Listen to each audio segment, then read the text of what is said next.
ముందుగా రాజ్ కుమార్ తో ఇంటరాక్ట్ అవుదాం. రాజ్ కుమార్ విశాఖలో 2 రోజులు డిప్యూటీ సీఎం పవన్ పర్యటిస్తున్నారు. ముందుగా ఋషికొండపై భవనాలు ఆల్రెడీ పరిశీలించారు. అనంతరం జనసేన సమావేశాల్లో కూడా పాల్గొన్నారు. పార్లమెంట్ నియోజకవర్గాల జన సైనికులు వీర మహిళలతో పవన్ కళ్యాణ్ ప్రత్యేక భేటీ అయ్యారు. పార్టీ బలోపేతం ఇతర అంశాలపై కూడా చర్చించినట్టు తెలుస్తోంది. రాజ్ కుమార్ ఇంకా సమావేశం కొనసాగుతోందా ఏంటి? వేళ హైలైట్స్ ఏంటి?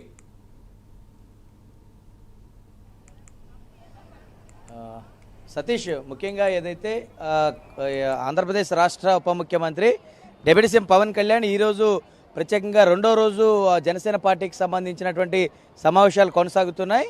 ఇప్పటికీ కూడా ఈ సమావేశం కొనసాగుతుంది. ముఖ్యంగా కనుక చూసుకుంటే ఈరోజు రెండు ప్రధానమైనటువంటి అంశాల మీద పవన్ కళ్యాణ్ ఫోకస్ చేసినట్లుగా తెలుస్తుంది. ముఖ్యంగా కనుక చూసుకున్నాం, మొట్టమొదట ఈరోజు ఉదయం ఎవరైతే అటు పవన్ కళ్యాణ్తో పాటు ఉన్నటువంటి ఇద్దరు మంత్రులు, అటు నాదెండ్ల మనోహర్, ఇటు కందుల దుర్గేష్తో పాటు సహచర ఎమ్మెల్యేలందరినీ తీసుకుని జనసేన పార్టీ అధినేత పవన్ కళ్యాణ్ ప్రత్యేకంగా ఈరోజు ఋషికొండను సందర్శించడం జరిగింది. అక్కడ కట్టినటువంటి భవన సముదాయాన్ని పవన్ కళ్యాణ్ ప్రత్యేకంగా చూసినటువంటి పరిస్థితి ఉంది. ఈ క్రమంలో ఏదైతే ఇటు ఋషికొండకు సంబంధించినటువంటి ప్రాంతంలో ఏర్పాటు చేసినటువంటి అక్కడ ఉన్నటువంటి కట్టడం అసలు దాదాపుగా 140 కోట్ల రూపాయల అంచనాతో ప్రారంభించి చేయాల్సినటువంటి పనిని దాదాపుగా 453 కోట్ల రూపాయలు ఖర్చు పెట్టి ఆ యొక్క భవనాన్ని నిర్మించడం జరిగింది. అసలు ఇంత ఖర్చు చేశారు, ఇంత మెటీరియల్ని ఉపయోగించాల్సినటువంటి అవసరం వచ్చింది. పూర్తి కూడా ఋషికొండ ఒక రూపురేఖలు లేకుండా చేసినటువంటి పరిస్థితి ఉంది. కానీ ఇంత ఋషికొండను ఈ యొక్క ప్యాలెస్ను కట్టినటువంటి నేపథ్యంలో కానీ ఇప్పటి వరకు కూడా దాని వినియోగానికి తీసుకురాలేదు. అసలు ఎంత ఖర్చు అయింది ఏంటి, అసలు ఎంత దీనికి సంబంధించి కరెంటు బిల్లు కావచ్చు, చాలా దీనికి సంబంధించినటువంటి బకాయిలు ఇంకా పెండింగ్లో ఉండిపోయినాయి. తదితర అంశాలన్నిటిపైన కూడా అధికారులతో కూలంకషగా పవన్ కళ్యాణ్ చర్చించినటువంటి తర్వాత దీనిపైన ఒక క్లారిటీకి వచ్చినటువంటి పరిస్థితులు కనపడుతుంది. ఏదైతే వచ్చే నెల ఏదైతే ఈ వచ్చేసరికి వింటర్ సీజన్స్ ఏదైతే సెషన్స్ ఏదైతే జరుగుతున్నాయో, అసెంబ్లీ సమావేశాలు జరగనున్నాయో అప్పటికల్లా కూడా ఋషికొండకి సంబంధించినటువంటి ప్యాలెస్ ఏదైతే ఉందో దీన్ని అందుబాటులోకి తీసుకురానున్నట్లు పవన్ కళ్యాణ్ ప్రత్యేకంగా ఒక సమావేశం నిర్వహించారు. ఉన్నటువంటి దీన్ని పూర్తిగా కూడా ఇటు టూరిజం శాఖతో సమన్వయం చేసుకుని ఒక పర్యాటక రంగానికి ఉపయోగించేటువంటి విధంగా ఋషికొండ ప్రాంతాన్ని అంతా కూడా అక్కడ ఉన్నటువంటి కట్టడాన్ని కావచ్చు అన్ని రకాలుగా ఉపయోగిస్తామని కూడా చాలా స్పష్టంగా చెప్పారు.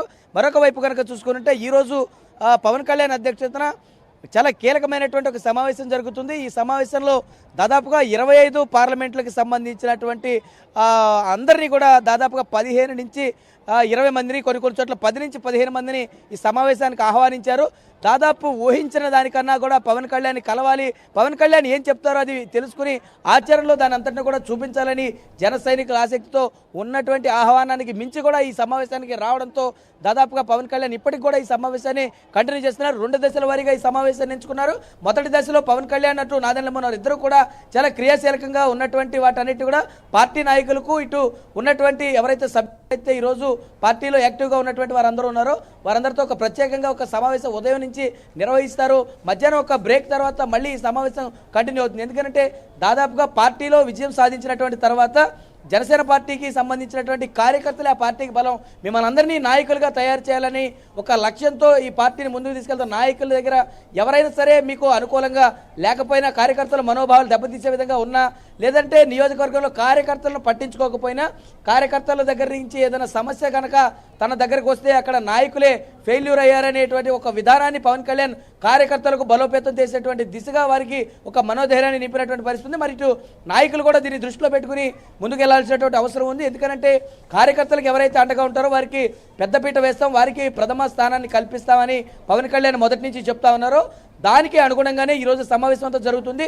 కానీ యువత ఏదైతే పెద్ద ఎత్తున పవన్ కళ్యాణ్కు వెనకాలటు స్థానిక సంస్థల్లో ఎవరైతే నిలబడ్డారో, ఆ తర్వాత పవన్ కళ్యాణ్ వెంట ఎవరైతే లక్షలాదిగా యువత కథలు వస్తున్నారో వీరందరికీ ఏదో ఒక దృఢ సంకల్పంతో ఏదో ఒకటి చేయాలనే ఒక నిశ్చయంతో పవన్ కళ్యాణ్ ఉన్నారో దానికి అనుగుణంగానే ఈరోజు సమావేశం అంతా జరుగుతుంది.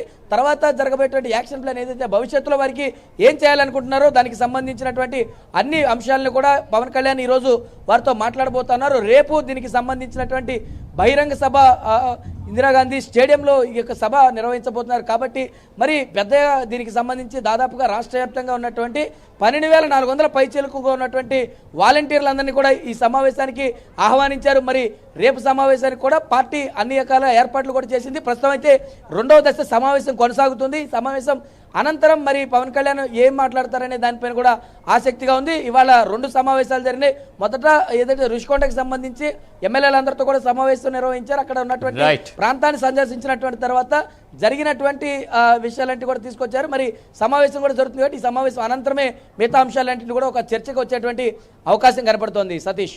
Right, thank you Raj Kumar.